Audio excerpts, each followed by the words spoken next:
बलरामपुर गांव बड़ा ही सुखी और संपन्न था। वहां एक जमींदार रहते थे जिनका नाम जागीरदार सिंह था। जागीरदार सिंह का नाम दूर दूर तक फैला हुआ था। गांव के आसपास कोई भी घटना घटती तो उसका फैसला जागीरदार सिंह ही किया करते थे। एक दिन वे अपने बागीचे में टहलने जा रहे थे। बगीचे के पेड़ पर से एक औरत की डरावनी आवाज आई। ओ जागीरदार, रुक जा। औरत की आवाज सुनकर जागीरदार इधर उधर देखते हैं। जब कुछ भी दिखाई नहीं देता तो वहां के माली से पूछते हैं, अरे माली, ये आवाज कहां से आ रही है? कैसी है ये आवाज? इस बगीचे में एक डायन आती है। वो बहुत ही डरावनी है। वो कभी कभी आवाज देती है। इससे पहले तो मैंने कभी नहीं सुनी। ये डायन कैसी होती हैं? महाराज, वो डायन बहुत ही खतरनाक है। वो लोगों को नुकसान पहुंचाती है, किसी को भी मार देती है। मरने से कुछ दिन पहले वो लोगों को केले खिलाती है। जो भी उसके दिए हुए केले को खाता है वो कुछ दिन बाद उसे मार देती है। जागीरदार माली की बात सुनकर थाने में जाता है और डायन की सारी करतूत सुनाकर उसके खिलाफ दरोगा से एफआईआर लिखने को कहता है। जागीरदार साहब, आप ये कैसी बातें कर रहे हैं? कोई डायन वायन नहीं होती। गांव वाले निर्दोष औरतों को डायन कहकर मार देते हैं। ये तो केवल भ्रम है एक। वैसे भी कानून डायन को नहीं मानता। इस प्रकार दरोगा जागीरदार को बिना रिपोर्ट लिखे वापस भेज देता है। और एक दिन रात में डायन एक बगीचे के पेड़ को लेकर उड़ जाती है और बागीचे के पेड़ पर बैठी डायन पेड़ को उड़ाते हुए जागीरदार के महल के पास रुक जाती है और दरवाजे पर पेड़ को खड़ा करके जागीरदार के महल में प्रवेश करती है। जागीरदार बिस्तर पर जैसे ही लेटता है उसके बाथरूम से नल खुलने की आवाज सुनाई देती है। जागीरदार सोचता है, इतनी रात गए मेरे घर के अंदर आकर किसने नल खोल दिया? दरवाजा भी बाहर से बंद है। फिर सोचता है वो कि शायद मैंने ही खोला होगा। ऐसा सोचकर जागीरदार नल बंद करने के लिए जाता है। जब बाथरूम में पहुंचता है तो नल अपने आप बंद हो जाता है, जिसे देखकर जागीरदार सोच में पड़ जाता है। जागीरदार इस घटना को अपने मन का वहम मानकर बिस्तर पर जाकर फिर से लेट जाता है। उसके बिस्तर पर लेटते ही उसके कमरे की बत्तियां अपने आप जलने बुझने लगती हैं, जिसे देखकर जागीरदार डर जाता है। मेरे कमरे में कौन आया है? मेरे सामने आओ। इतनी जल्दी क्या है? जागीरदार, अपनी मौत को इतनी जल्दी क्यों बुलाते हो? मैं जब सामने आऊंगी तो तुम्हें कुछ ही देर बाद इस दुनिया की सैर करा के मार दूंगी। अरे तू कहां से बोल रही है? तू नजर क्यों नहीं आती? मेरे सामने आ।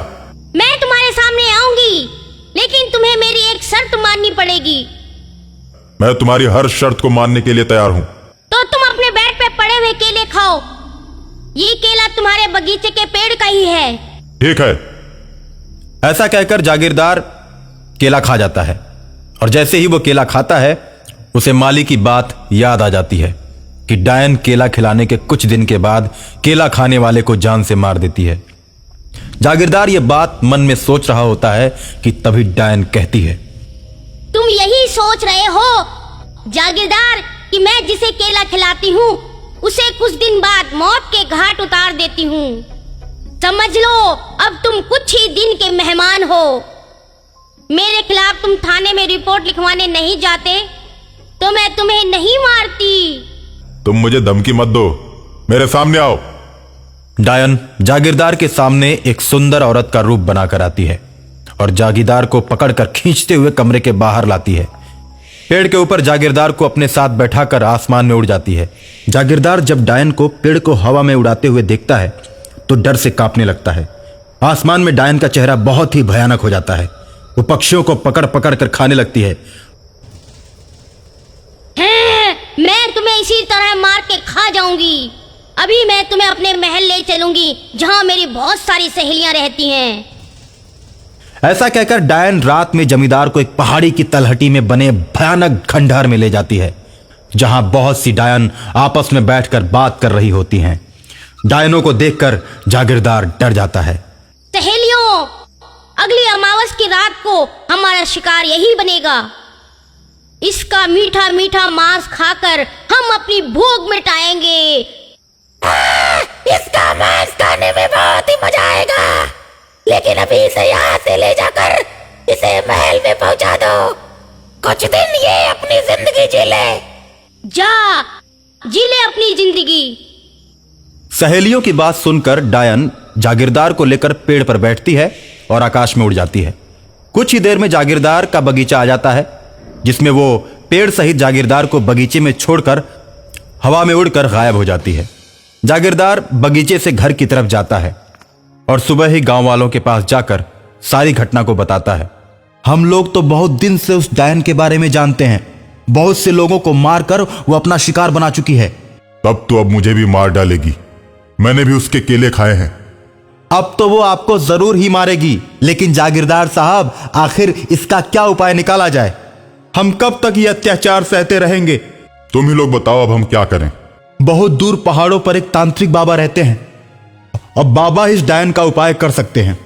इस तरह गांव वाले आपस में बात करके जागीरदार को साथ लेकर तांत्रिक बाबा के पास जाते हैं।